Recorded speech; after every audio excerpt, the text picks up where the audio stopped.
बच्चे आज जिस टॉपिक को हम सीखने जा रहे हैं उसका नाम है न्यूटन्स लॉ। न्यूटन्स ने 3 लॉ अपने पेश किए।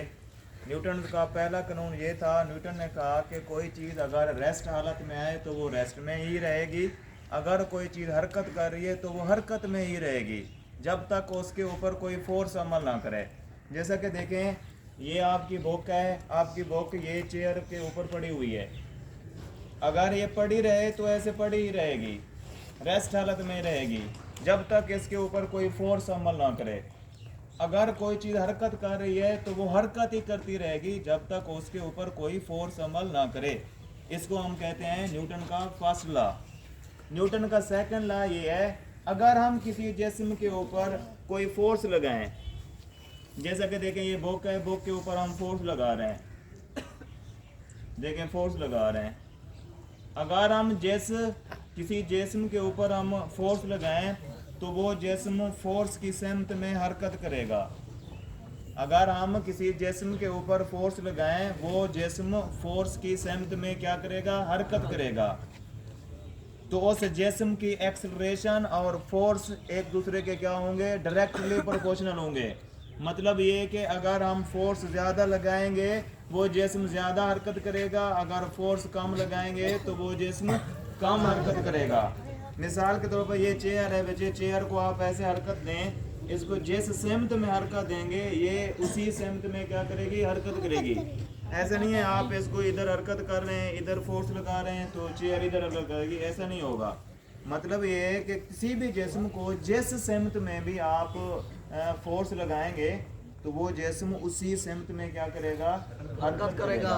तो आपकी लगाई जाने वाली फोर्स और उस जिस्म की हरकत करने की वेलोसिटी की जो यानी कि जो तब्दीली है, यानी जिसको हम एक्सेलरेशन कहते हैं, ये एक दूसरे के क्या होंगे, डायरेक्टली प्रोपोर्शनल होंगे। अगर फोर्स आप कम लगाएंगे, जैसा कि ये कम फोर्स लगा रहे हैं तो ये कम हरकत करेगी, ज़्यादा फोर्स लगाएंगे तो ज़्यादा हरकत करेगी, ज़्यादा फोर्स लगाएंगे ज़्यादा हरकत करेगी, कम फोर्स लगाएंगे तो कम हरकत करेगी। न्यूटन का तीसरा लॉ बच्चे ये है कि न्यूटन ने कहा कि हर एक्शन का एक रद्द अमल होता है।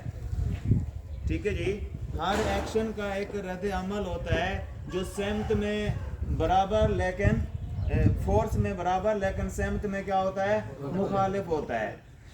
न्यूटन का तीसरा लॉ क्या है बच्चे, हर एक्शन का एक रद्द अमल होता है जो बच्चे मिकदार में बराबर और समत में मुखालिफ होता है।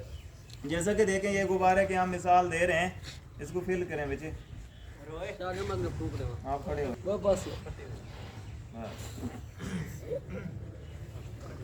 देखिए बच्चे, न्यूटन का तीसरा लॉ क्या था, न्यूटन ने कहा कि हर एक्शन का एक रद्द अमल होता है, हर एक्शन का एक रद्द अमल होता है। मतलब है जिस चीज़ के ऊपर भी हम एक्शन करेंगे वो चीज़ रद्द अमल करेगी, मिकदार में बराबर लेकिन सेम तो उसकी क्या होगी, मुखालिफ होगी, जिसको कहते हैं न्यूटन का थर्ड लॉ।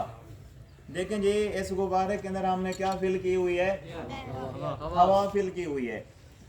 अच्छा बच्चे, अब देखें हवा इसके अंदर हमने फिल की हुई है, हवा इसके ऊपर क्या डाल रही है, एक्शन डाल रही है।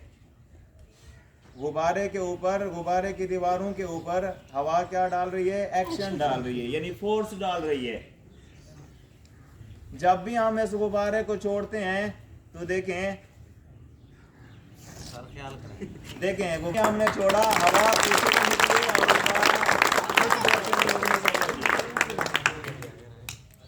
ये कितने लाज पढ़े हमने, 3 लॉ पढ़े। पहला लॉ क्या था, फर्स्ट लॉ, सेकंड लॉ और थर्ड लॉ। नेक्स्ट इंशाल्लाह एक और एक्टिविटी करेंगे, क्लैपिंग का।